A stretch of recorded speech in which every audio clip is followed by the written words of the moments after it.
Good morning, friends. In the last lecture, we have discussed about tax audit accountant, है ना.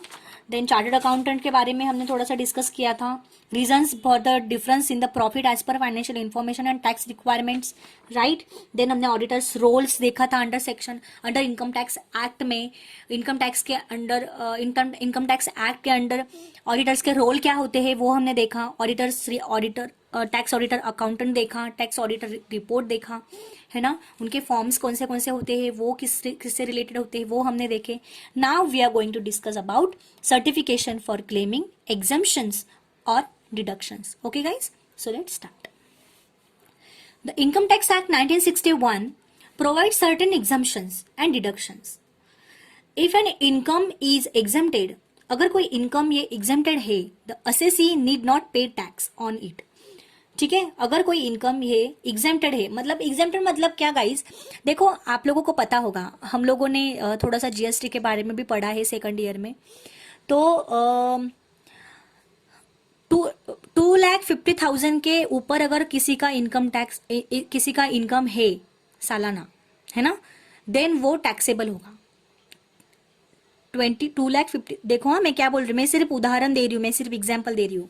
अगर कोई बंदे का इनकम बिजनेस में या प्रोफेशन में 2,50,000 से ऊपर है तो वो टैक्स दे सकता, वो उसको टैक्स देना पड़ेगा सरकार को. ठीक है, इनकम टैक्स देना पड़ेगा. बट अगर उसका इनकम 2,50,000 के अंदर है, उसका वो फुलफिल नहीं कर रहा है वो 2,50,000, देन वो टैक्स नहीं दे सकता, है ना. मतलब 2,50,000 का फ्री, 2,50,000 तक फ्री है, कोई भी टैक्स नहीं दे सकता. बट अगर 2,50,000 के ऊपर गया देन टैक्स, हमें तो टैक्स देना पड़ेगा. ओके, सो ये एक चीज है. तो समझ में आ गया आपको. इट इज कॉल्ड, अगर कोई इनकम है एग्जेम्प्टेड है, मतलब 2,50,000 के अंदर है, उसको एग्जेम्प्टेड बोलते हैं. तो असेसी को टैक्स पेड करने की जरूरत नहीं है.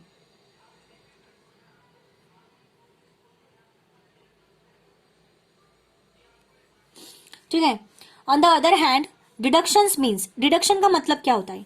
Deduction from individual heads of income. उसके जो भी इनकम होता है, इंडिविजुअल इनकम होता है, उसमें से इंडिविजुअल इनकम मतलब एक कोई भी पर्सन होगा, उसका इंडिविजुअल इनकम, उसका डिडक्शन, और फ्रॉम टोटल इनकम, उसके टोटल इनकम से या फिर उसके हेड ऑफ इनकम से, उसमें से डिडक्शन करना. ठीक है. If certain conditions are fulfilled, अगर जो भी कंडीशंस होगी अगर वो फुलफिल हो गई तो some amount is deducted from the income. तो कुछ अमाउंट उसके इनकम से डिडक्ट हो जाएगी. Thus an assessee pays lesser amount of tax. तो असेसी को टैक्स पे करना होगा. जो भी वो इनकम टैक्स एक्ट के अंडर जो भी कंडीशंस दी हुई है कि 2,50,000 के अंदर, 2,50,000 के ऊपर अगर किसी का इनकम गया तो उसे टैक्स देना पड़ेगा. तो यही चीजें, अगर वो कंडीशंस में अगर फुलफिल करता है तो उसे टैक्स देना पड़ेगा. ओके, तो ये था एग्जम्पशन एंड डिडक्शंस का थोड़ा सा मीनिंग. ठीक है. So further tax audit is compulsory. Tax audit क्या होता है, कंपलसरी करना पड़ता है. अंडर सेक्शन 44AB, ध्यान में रखना, under section 44AB tax audit हमें कंपलसरी करना होता है in respect of specified person का. ठीक है. And hence non compliance attract penalty. और उसकी वजह से क्या होता है कि पेनल्टी भी उसे नहीं लगती है. ठीक है. On the other hand, if auditor certificate is not obtained from the various exemptions or deductions, अगर ऑडिटर का सर्टिफिकेट हमने, अगर कोई भी बिजनेस ने या फिर प्रोफेशन ने अगर ऑब्टेन नहीं किया कोई भी एग्जाम्शन और डिडक्शंस का, तो assessee foregoes those deductions and exemptions. तो असेसी क्या करेगा, फॉरगोज हो जाएगा, है ना, वो डिडक्शंस और एग्जाम्शंस के बारे में. And is not punish under law, और वो पनिश भी नहीं होगा as it is not consider as an offence. और वो कुछ आरोप भी सिद्ध नहीं, मतलब कुछ वो एक ऑफेंस नहीं होगा. ठीक है. अगर ऑडिटर का सर्टिफिकेट उसने अगर ऑब्टेन नहीं किया तो कुछ एग्जाम्शंस और डिडक्शंस के बारे में. ठीक है. तो एक चीज यहाँ पे है, तो आप ध्यान में रखोगे। The following few cases where the income tax act require certification. तो इसमें इनकम टैक्स इसमें टैक्स जो भी ऑडिटर का रिपोर्ट है, वो जो बोल रहा है ऑडिटर का सर्टिफिकेट है, ये इसमें रिक्वायर नहीं है फ्रॉम एग्जाम्पशन और डिडक्शन में। ठीक है, तो किसमें रिक्वायर है ये हम यहाँ पे देखेंगे। ठीक है, require certification bye chartered accountant for claiming exemption और डिडक्शंस। क्या कौन से इसमें सर्टिफिकेट रिक्वायर है? Deduction under section 35D preliminary expenses, 35D। Okay, 35D के अंडर जो भी डिडक्शंस होते हैं प्रिलिमिनरी एक्सपेंसेस से रिलेटेड है वो, तो क्या क्या होते हैं वो उसका सर्टिफिकेट होना चाहिए। Cost of preparation of project report, cost of preparation of feasibility report, cost of market survey और any other survey, engineering services expenses, legal charge of shifting an agreement between the assessee and any other person for any purpose related to setting up or conduct of business of the assessee, ये चीजें। ठीक है, next legal charges of drafting and printing memorandum and article of association. जब हम company को create करते हैं, company establish करते हैं, कंपनी की नई शुरुआत होती है, कंपनी को बिगिन करते हैं, उस टाइम पे कंपनी को स्टार्ट करते हैं, उस टाइम पे memorandum and article of association draft किया जाता है। तो उसमें जो भी लीगल चार्जेस होते हैं वो legal charges preliminary expenses incorporation of company उससे ही रिलेटेड होते हैं। जब हम कंपनी को स्टार्ट करते हैं तब जो एक्सपेंसेस लगते हैं उसको प्रिलिमिनरी एक्सपेंसेस ही बोलते हैं, और जो मतलब वो मतलब कंपनी के इनकॉर्पोरेशन के रिलेटेड जो भी एक्सपेंसेस होंगे वो यहाँ पे वो एक्सपेंसेस को ही प्रिलिमिनरी एक्सपेंसेस बोला जाता है। तो प्रोजेक्ट रिपोर्ट क्या होगा उसका कॉस्ट, फिजिबिलिटी रिपोर्ट का कॉस्ट, मार्केट सर्वे और एनी अदर सर्वे का कॉस्ट, इंजीनियरिंग सर्विसेज को जो भी एक्सपेंसेस है उसका कॉस्ट है ना, लीगल चार्जेस जो हम एग्रीमेंट करते हैं असेसी और कोई दूसरे पर्सन के अंदर उनके बीच में जो भी एग्रीमेंट होता है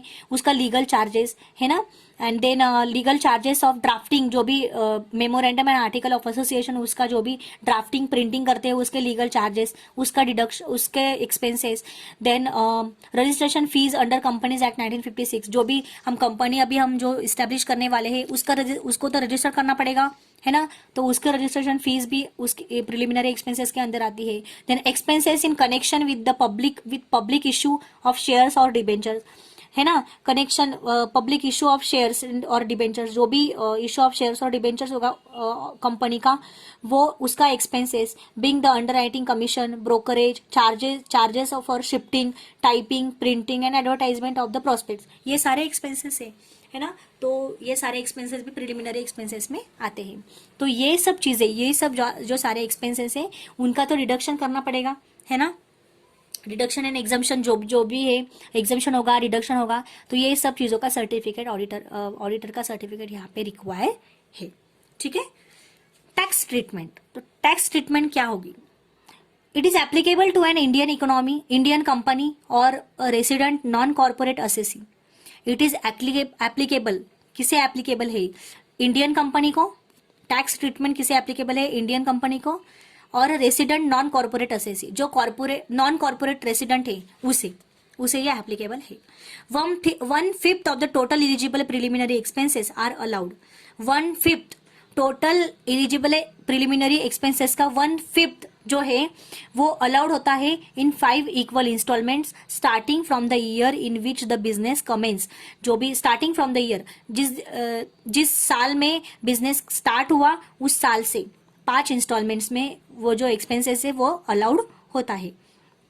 okay, 1/5 of the preliminary expenses allowed होता है 5 इंस्टॉलमेंट्स में। ठीक है, और an existing unit undertakes expansion और the new unit commences production और ऑपरेशन। ठीक है गाइज, तो ये चीजें हैं। Deduction under section 35E, under section 35E में कौन से सेक्शंस आते हैं, तो उनका डिडक्शन का सर्टिफिकेट यहाँ पे होना चाहिए। देखेंगे हम लोग। दिस सेक्शन प्रोवाइड्स, ये सेक्शन क्या प्रोवाइड करता है? For deduction of expenditure incurred in any operation relating to extraction, production और prospecting for any mineral specified in the 7th schedule to the act act के 7th शेड्यूल में जो specified किया हुआ है वो सारे सेक्शन, वो सारे जो आइटम्स है, जो भी कंटेंट्स है, वो उसका यहाँ पे डिडक्शन है। ठीक है, the expenditure is allowed to be deducted over a period of 5 years. ठीक है, एक्सपेंडिचर्स कौन से अलाउड होते हैं? जो डिडक्टेड, जो 5 ईयर्स के अबव डिडक्ट हुए हैं वो। ठीक है, 5 ईयर्स के अबव जो एक्सपेंडिचर्स है वो अलाउड यहाँ पे होते हैं। ठीक है, मतलब जो भी एक्सपेंडिचर है वो कब डिडक्टेड होंगे? जब वो 5 ईयर्स के अबव, 5 ईयर्स से ज्यादा उनका एक्सपेंडिचर हुआ है वो। Starting from the year of commercial production the deduction is available only if the accounts are audited by qualified accountant. Qualified accountant की तरफ से ऑडिट किया हुआ है जो अकाउंट्स का, उस टाइम पे कमर्शियल प्रोडक्शंस का डिडक्शंस किया जाता है। ठीक है, the auditors report, auditor report होना चाहिए along with the return of income is forwarded to the IT income tax authority को। ठीक है, सो ये था deduction under 35E। Deduction under section 80HH backward area देखेंगे हम लोग क्या है ये। ठीक है, a deduction under this section is available, deduction, sorry guys technical error आ गया था।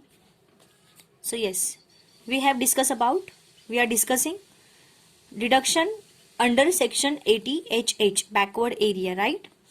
A deduction under this section is available to industrial undertakings. ये जो सेक्शन है 80HH, ये किससे रिलेटेड है? इंडस्ट्रियल अंडरटेकिंग्स और an approved setup in a backward area wherein 20% of profit and gains of such business is deductible out of the gross total income of such undertakings. जो भी industrial undertakings होते हैं उनका जो 20% of profit या फिर कोई गेन होता है वो बिजनेस का, वो डिडक्ट होता है 20%। उनके ग्रॉस टोटल इनकम में से 20% प्रॉफिट ये डिडक्शन होता है। ऐसी जो इंडस्ट्रीज है ये इंडस्ट्रीज का डिडक्शन ये सेक्शंस के अंडर आता है। ठीक है, so the deduction is available for a period of 10 years. ये डिडक्शन 10 ईयर्स के लिए अवेलेबल होता है। Starting from the year in which the industrial undertakings commenced, जो भी इंडस्ट्री स्टार्ट होती है, मैन्युफैक्चर के लिए स्टार्ट होती है और functioning, this deduction is available only if the accounts of such entity are audited by an accountant. ठीक है, कंपनी स्टार्ट होने तक, मतलब जो कंपनी स्टार्ट हुई है उस दिन से ही डिडक्शन शुरू हो जाता है। बट उसी ईयर से ही जो डिडक्शन से वो शुरू हो जाते हैं, बट तभी वो डिडक्शंस होंगे जब कंपनी ऑडिट की होगी। ठीक है, अकाउंटेंट के द्वारा। And his report along with returns of incomes is forwarded to the IT authority. Income tax authority को वो ऑडिट का रिपोर्ट रिटर्न के साथ, इनकम के रिटर्न के साथ वो भेजना होता है। ठीक है, IT अथॉरिटी को। So these are the about 80HH। Under section 80HHA ये किससे रिलेटेड है? स्मॉल स्केल इंडस्ट्रियल अंडरटेकिंग से, स्मॉल स्केल इंडस्ट्रीज के रिलेटेड है। According to this section an amount equal to 20% profit and gains derived from a small scale industrial undertaking shall be allowed as deduction for 10 years starting from the year the undertaking begins to manufacture or produce articles। ये भी वही है। This deduction again is available only if the account are audited by an accountant and his report in the prescribed format is forwarded to IT authority along with the returns of the income of the year। Same बोला है उन्होंने भी यही कि 20% जो profit होता है total income का उनका, वो equal to an amount equal to 20% profit, ये एज ए डिडक्शन करके उन्होंने मतलब वो अलाउड होती है एज ए डिडक्शन के लिए 10 ईयर्स के लिए, starting from the year of company. Okay, और वो 10 ईयर्स के लिए वैलिड होती है। एंड देन ये जो डिडक्शन है ये तभी अवेलेबल होंगे जब वो इंडस्ट्री ऑडिट की होगी अकाउंटेंट के द्वारा, और उसका जो इनकम का और वो ऑडिट का report among with the what ever return of the income उनके साथ आईटी अथॉरिटी को फॉरवर्ड की होगी, तभी ये डिडक्शन होगा. Okay. So next, deduction under section 80HHB. It is related to foreign projects. So foreign project जो भी होते हैं उनका देखेंगे हम लोग कैसे, किस तरह से ये डिडक्शंस होते हैं. Section 80HHB provides for a deduction from gross total income for an amount equal to 50% of the profit. ठीक है, मतलब सेक्शन 80HHB जो है उसके अंडर में वो क्या प्रोवाइड करते हैं, डिडक्शन प्रोवाइड करते हैं जो कि ग्रॉस टोटल इनकम से वो डिडक्ट होते हैं. ठीक है, तो उनकी अमाउंट कितनी होती है, प्रॉफिट की 50% अमाउंट होती है, प्रॉफिट के 50% अमाउंट होती है. ठीक है, जो भी फॉरेन प्रोजेक्ट से from the business of execution of foreign projects on a contract basis और a foreign project of some other assessee who has undertaken the project on a contract basis. मतलब जो भी फॉरेन प्रोजेक्ट से मिलने वाली जो भी इनकम होती है, ठीक है, बिजनेस में, उसके 50% वो प्रॉफिट के 50% जो होता है वो डिडक्शन होता है अंडर 80HHB. तो वो जो फॉरेन प्रोजेक्ट है या तो कॉन्ट्रैक्ट बेसिस पे होता है हमारे बिजनेस में, या फिर ये फॉरेन प्रोजेक्ट किसी ने कोई एसएससी ने उन्होंने लिया हो कॉन्ट्रैक्ट बेसिस पे. ठीक है, तो ये सब चीजें. The deduction is available only if separate books of accounts are maintain. ठीक है, सो डिडक्शन तभी होगा जब सेपरेट बुक्स ऑफ अकाउंट्स उन्होंने मेंटेन की है फॉरेन प्रोजेक्ट से. ठीक है, और ऑडिटेड भी की है क्वालिफाइड अकाउंटेंट से.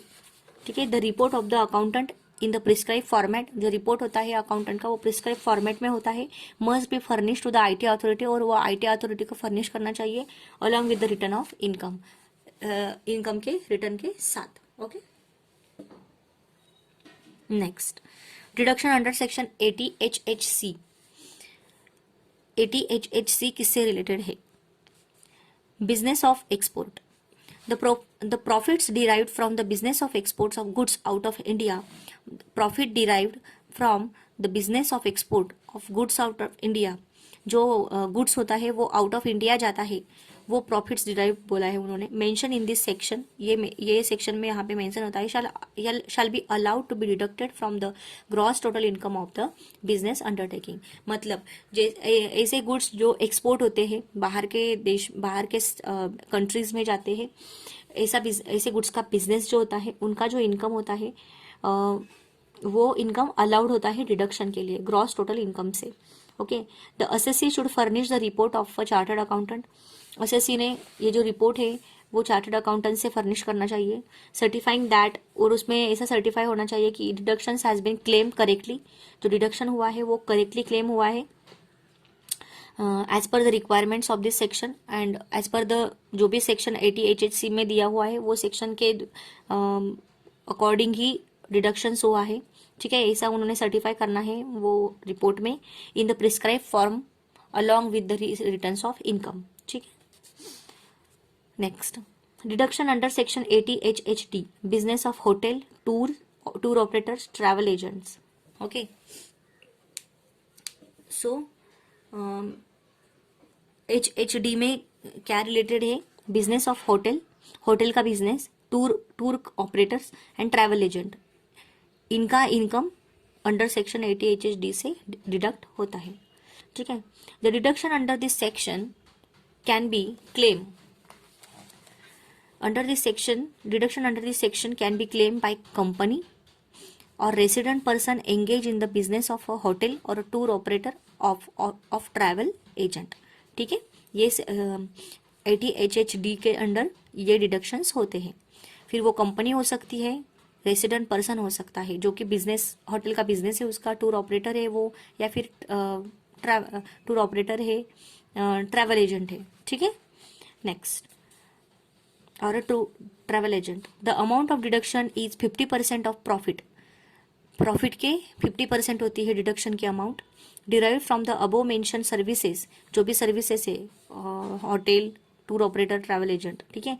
And also that part of the remaining profit, जो रिमेनिंग प्रॉफिट होता है वो which is kept in specified reserve to be utilise for the development of the business.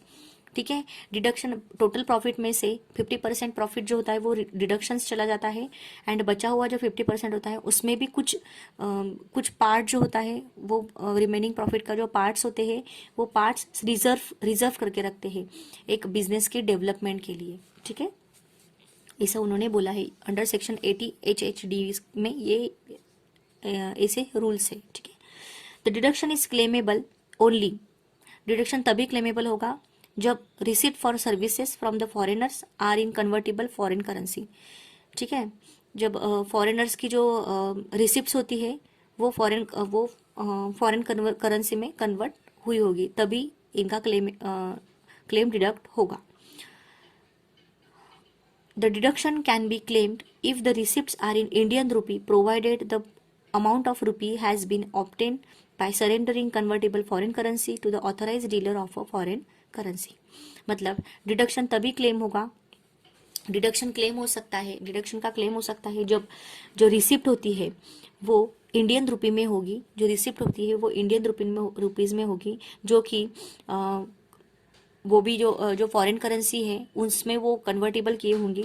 ठीक है, मतलब जो हमारे यहाँ पे जो फॉरेन ट्रैवलर्स आते हैं, फॉरेन टूर्स आते हैं, तो मतलब टूरिस्ट वगैरह जो आते हैं तो वो उनकी फॉरेन करेंसी लेके आते हैं, तो वो हमें देते हैं, हम उनको इंडियन रुपीज़ देते हैं। So it is like a convertible currency, है ना। सो तभी ये चीज़ें जब करेक्ट एंड केयरफुली हुई तभी ये डिडक्शन क्लेमेबल होगा। ठीक है, सो ये चीज़ें भी authorise dealer of currency foreign currency के द्वारा होनी चाहिए। ठीक है guys, so next the assessee has to furnish the report of a chartered accountant. Assessee को, जो भी असेसी मतलब जो बिजनेस का बंदा होगा, जो बिजनेस कर रहा है वो बंदा, the business man has to furnish to the report of a chartered accountant. CA का जो रिपोर्ट होता है, जो ऑडिट का रिपोर्ट होता है, वो उसे लेना चाहिए। उसमें मेंशन होना चाहिए कि deduction has been correctly claim. मैंने बोला अभी डिडक्शन जो है वो करेक्टली क्लेम हुए हैं under this section. The report should accompany the returns of income.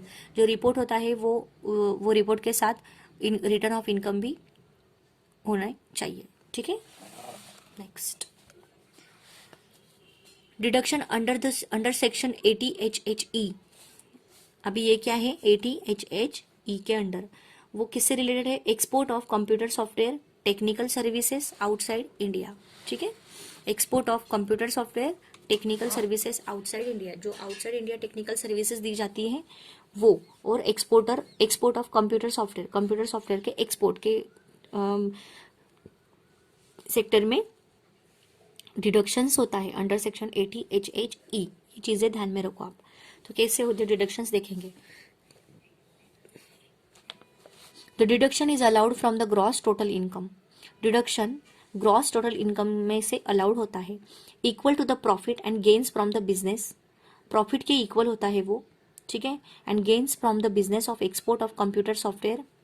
ठीक है, जो भी प्रॉफिट होगा एक्सपोर्ट ऑफ कंप्यूटर सॉफ्टवेयर में से, बिजनेस का जो भी export of business computer software export करने का बिजनेस होगा, उनसे जो भी प्रॉफिट होगा वो इक्वल होगा। ठीक है, डिडक्शंस और by providing technical services outside India, जो भी हम technical services outside India provide कर रहे हैं वो भी होगा उसमें।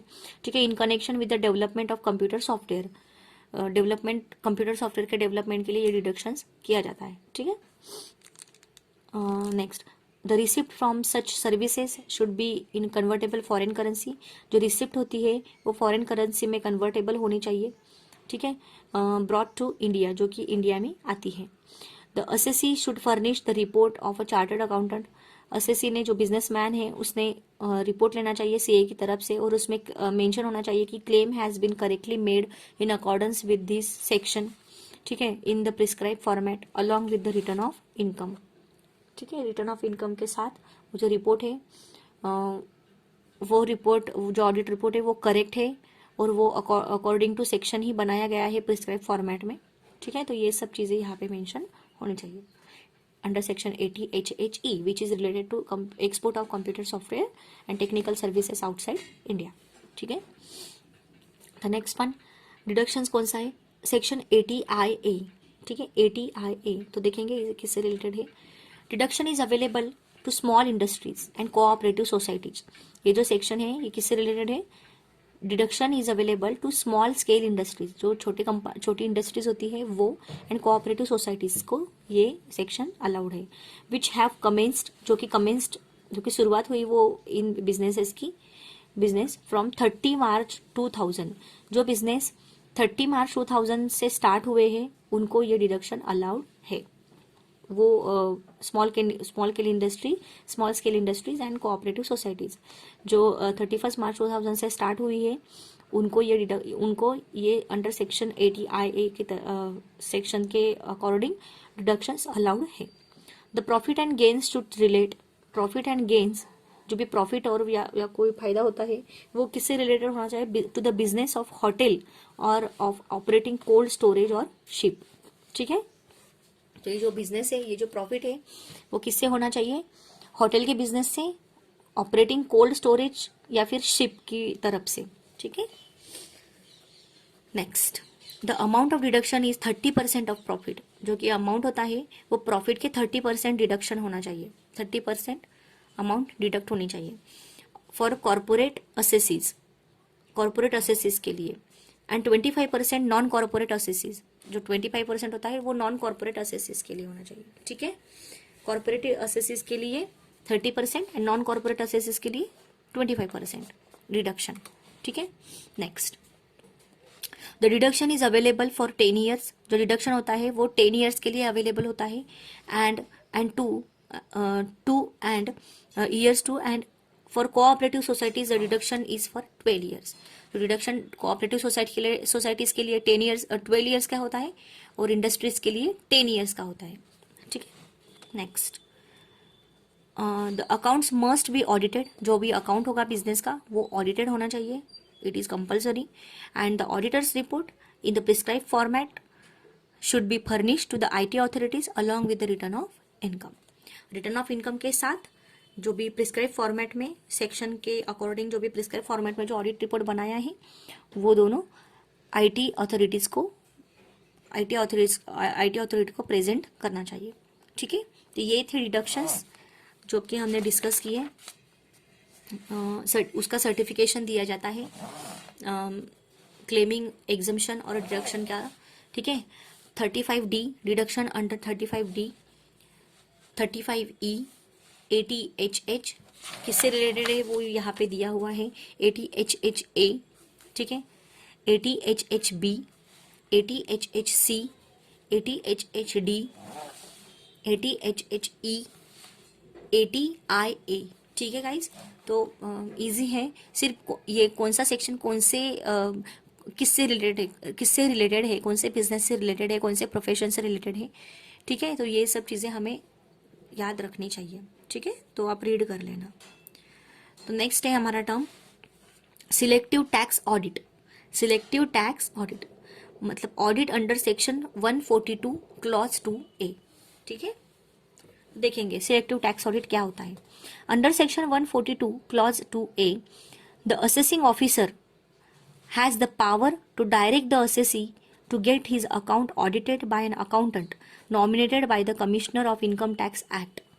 मतलब अंडर सेक्शन 142 क्लॉज A के तहत जो असेसिंग ऑफिसर होता है, ठीक है, उसे पावर होती है डायरेक्ट असेसी के अकाउंट्स को चेक ऑडिट करने की, और अकाउंटेंट के द्वारा, जो कि नॉमिनेटेड किया होता है commissioner of income tax act के तहत, ठीक है। The prior approval of the commissioner of income tax का जो कमिश्नर होता है उसका जो प्रायर अप्रूवल होता है हैज़ टू बी ऑब्टेन, वो उनका प्रायर अप्रूवल चाहिए ये डायरेक्ट ऑडिट करने के लिए, ठीक है। The commissioner fixes the remuneration, commissioner जो होता है वो ऑडिटर का रेम्यूनरेशन फिक्स करता है, and expenses payable to the auditor, जो भी खर्चा होगा वो भी पेएबल करेगा और रेम्यूनरेशन भी देगा ऑडिटर को, and the assessee has to make the payment for the same, और असेसी को वो पेमेंट पे करना होगा। Even if the account has been audited, अगर अकाउंट ऑडिट भी हुआ, the assessing officer can require the audit under section 142(2)(a). अगर audited हुआ भी होगा पहले, तभी तभी भी असेसिंग ऑफिसर को, अब तभी भी असेसिंग ऑफिसर ये ऑडिट कर सकता है अंडर सेक्शन 142(2)(a) के अकॉर्डिंग। ठीक है,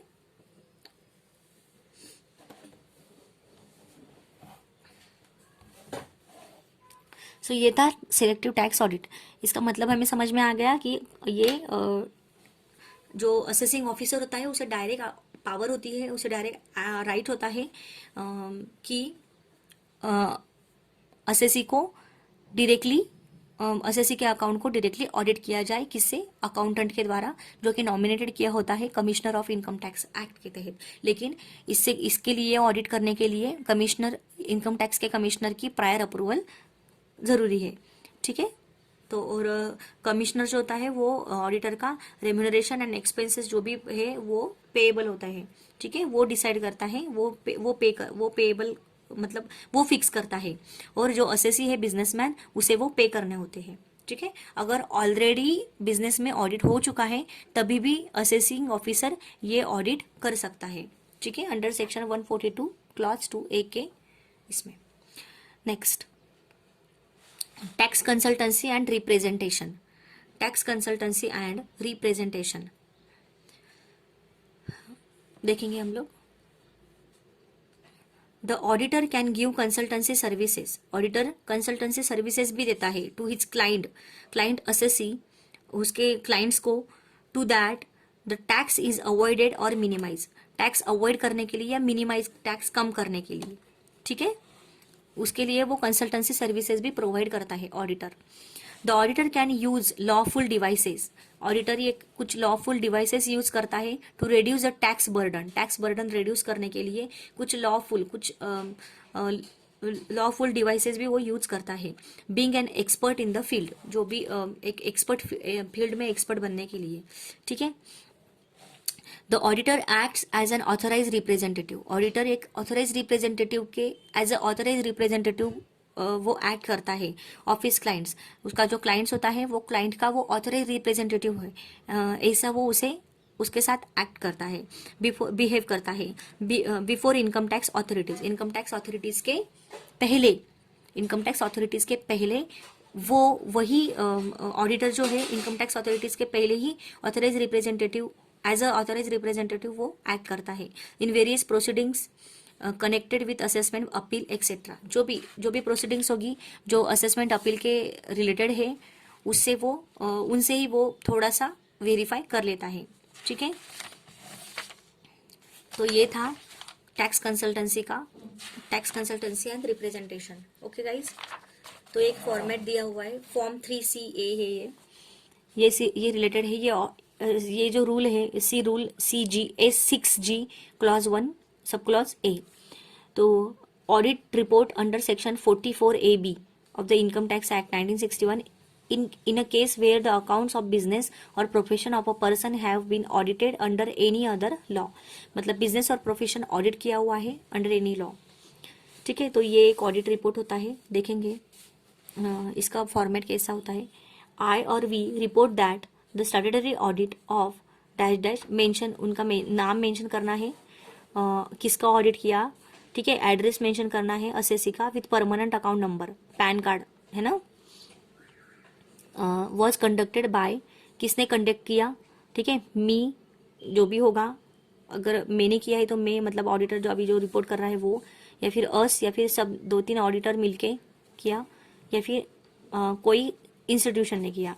ठीक है, messrs in परस्यूएंस of the provisions of the dash dash act, कौन से एक्ट के तहत आपने ये, कौन से एक्ट के अकॉर्डिंग आपने मतलब ऑडिट किया। ठीक है, एंड आई और वी अनेक्स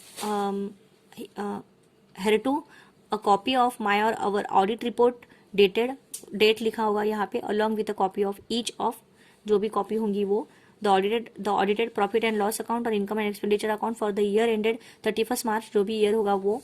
ठीक है, next the audited balance sheet as at 31 March. ठीक है, and document declared by the said act to be part of और annex to the profit and loss account और income and expenditure account and balance sheet. ठीक है. The statement of particulars required to be furnished under section 44AB is annexed herewith in form number 3CD. In my or our opinion and to the best of my or our information and according to the explanations given to me or us, the particulars in the said form numbers 3CD are true and correct. ये एक audit report होता है. Name, address, place, date और signature होता है यहाँ पे. ठीक है. नोट, यहाँ पे नोट देखो क्या है, delete which ever is not applicable. जो एप्लीकेबल नहीं है वो डिलीट कर दो यहाँ पे. ठीक है. This report has to be sign by. ये जो रिपोर्ट है वो किसने साइन करना होना चाहिए? अ chartered accountant with in the meaning of the chartered accountants act 1949. ठीक है. SACA ने, जिसका मीनिंग चार्टर्ड अकाउंटेंट एक्ट 1949 के अकॉर्डिंग उसने सर्टिफाइड किया हुआ है. ठीक है. उसने प्रैक्टिस की हुई है. एनी पर्सन, कोई भी person who relation to any state, ठीक है, is by virtue of the provisions of subsection 2 of section 226 of the Companies Act 1956, 1 of 1956, ठीक है, entitled to be appointed to act as an auditor of companies registered in the state, in that state. ठीक है. Company के company ने ही register करते समय auditor को appoint कर लिया था, वो auditor. Any person who is by virtue of any other law entitled to audit the accounts of the assessee for the relevant previous year. या फिर where any of the requirements in this form is answered in the negative or with qualification, give reasons therefore.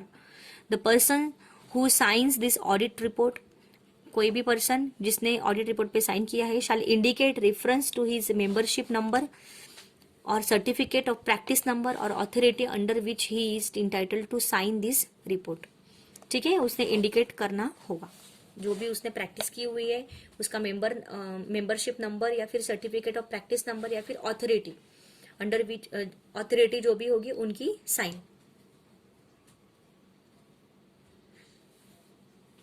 ठीक है. तो ये था form 3CA. अभी हम लोग देखेंगे फॉर्म 3CB जो कि किससे रिलेटेड है? A person referred to in clause B of sub rule 1 of 6G of rule 6G जो भी है वो यहाँ पे दिया हुआ है. Okay guys. मतलब ये सिर्फ फॉर्मेट है ऑडिट रिपोर्ट का, वो हमें यहाँ पे देखो यहाँ पे ऑब्जर्वेशन क्या क्या किया, कमेंट्स क्या क्या बोल, मतलब ऑडिटर क्या कमेंट देगा उस पर,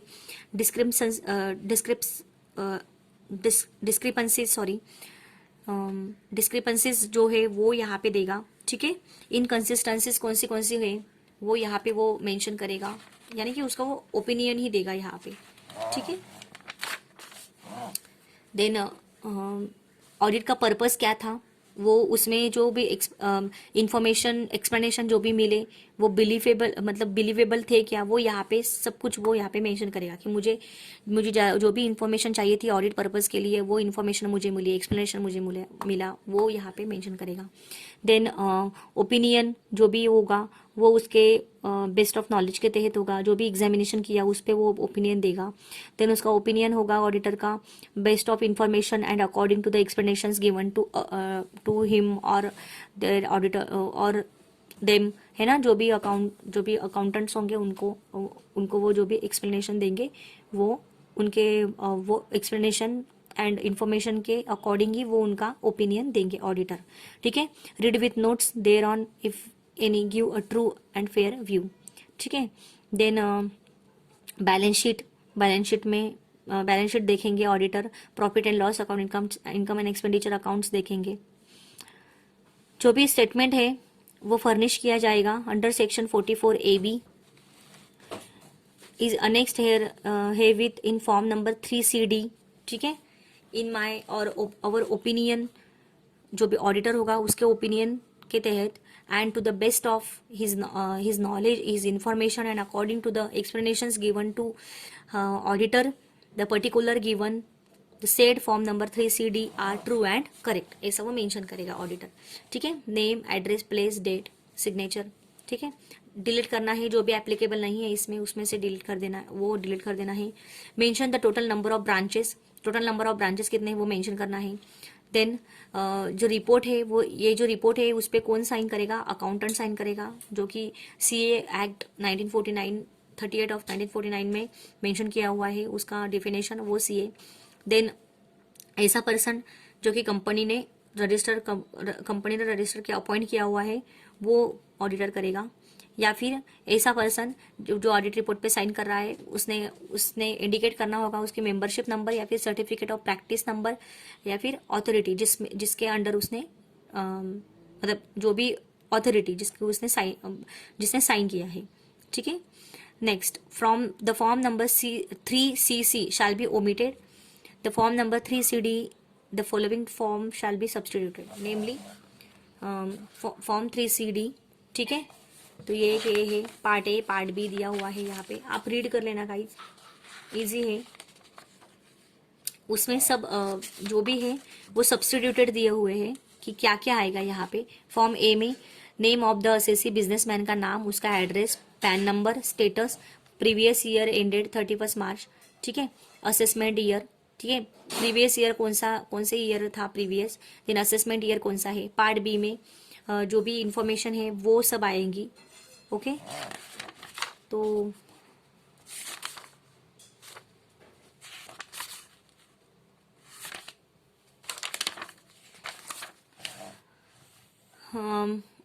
फर्म और एसोसिएशन का नाम, ठीक है। इफ अ फर्म और association of person indicate name of partners और members and their profit sharing ratios. तो ये सब चीजें यहाँ पे आएंगी, आप रीड कर लेना गाइस, इजी है।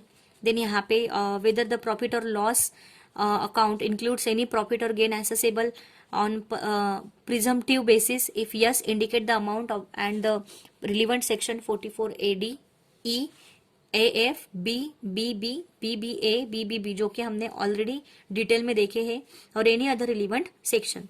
ठीक है। तो ये सब चीजें यहाँ पे। Method of accounting employed in the previous year, आपने कौन से मेथड पे जो अकाउंटिंग किया था प्रीवियस ईयर में, ये सब चीजें यहाँ पे दिया हुआ है। ठीक है। पार्ट बी में तो ये हमें रीड कर लेना है। Okay guys. द नेक्स्ट,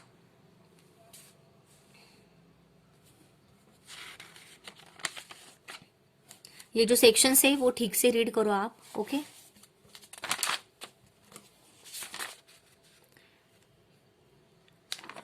ठीक है। तो ये सब चीजें यहाँ पे दी हुई है पार्ट्स में। ओके। देन यहाँ पे देखो एक सेक्शन वाइज दिया हुआ है कि जो भी आप डेप्रिसिएशन लोगे वो फॉरवर्ड लॉस और डेप्रिसिएशन अलाउंस जो मिलता है वो फॉलोइंग मैनर में होना चाहिए। Assessment year, nature of loss allowances, किस तरह से मतलब नुकसान कैसा हुआ है ना, जो भी डेप्रिसिएशन हुआ है वो कैसे लिया आपने, या फिर कोई नुकसान हुआ है तो कैसे हुआ है। Nature of loss, amount as return कितना हुआ है, अमाउंट असेस कितना किया है, और उसका रिमार्क। ठीक है। Then section wise detail of deduction, section wise होनी चाहिए डिडक्शन। ठीक है। If any admissible under chapter 6A। और जो आंसर्स होते हैं वो आंसर्स यहाँ पे देने होते हैं, मतलब कि नेगेटिव आंसर जो होते हैं वो यहाँ पे देने होते हैं। देन रॉ मटेरियल का इंफॉर्मेशन यहाँ पे दिया हुआ है। ठीक है गाइज। फिनिश प्रोडक्ट्स और बाय प्रोडक्ट्स, जो भी फिनिश प्रोडक्ट्स होते हैं उसके opening stock, purchase during the previous year, quantity manufacture during the previous year, ये सब चीजें, sales during the previous year, closing stock, shortage और एक्सेस इफ एनी। ठीक है। तो ये सब चीजें यहाँ पे आप रीड कर लेना बस। बाकी तो हो गया हमारा ये टॉपिक, ये चैप्टर हमारा खत्म हो गया। देखो गाइज हमने क्या क्या पढ़ा। टैक्स ऑडिट के बारे में, फॉर्म 3CA के बारे में। 3CA एक ऑडिट रिपोर्ट होता है, राइट। 3CD ये जो होता है वो क्या बोला था मैंने, इनकम एंड एक्सपेंडिचर होता है ना, ये हमने देखा था ना यहाँ पे कि फॉर्म नंबर क्या होता है guys, just a second. Yes, 3CD जो होता है 3CD जो होता है वो इनकम एंड एक्सपेंडिचर होता है। ठीक है।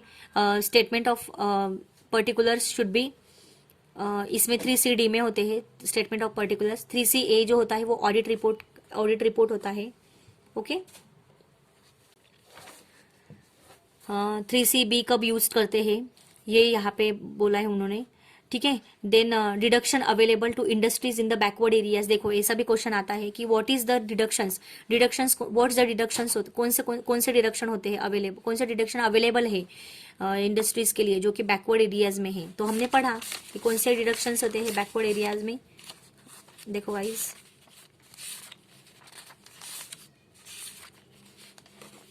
ये देखो अंडर सेक्शन 80HH ये बैकवर्ड एरिया में होते हैं। तो ये सब चीजें हम लोगों को यहाँ पे लिख लेनी है, ठीक है। Then what is the tax audit under section 44AB, tax audit क्या है अंडर सेक्शन 44AB के तहत। What are the reasons for the difference in financial net profit and taxable profit, मैंने पढ़ा है हम लोगों ने कि फाइनेंशियल नेट प्रॉफिट में और टैक्सेबल प्रॉफिट में क्या फर्क होता है, ठीक है। रीजंस क्या होते हैं, उनके कारण क्या होते हैं, कि डिफरेंस, इनके दोनों के डिफरेंस के कारण क्या होते हैं, ठीक है। What are the conditions of audit under section 44AB, इनके कंडीशंस क्या है। And what are the deductions available to industries if they conduct a tax audit, अगर वो टैक्स ऑडिट कंडक्ट कर रहे हैं तो उनके डिडक्शंस क्या होते हैं, ठीक है।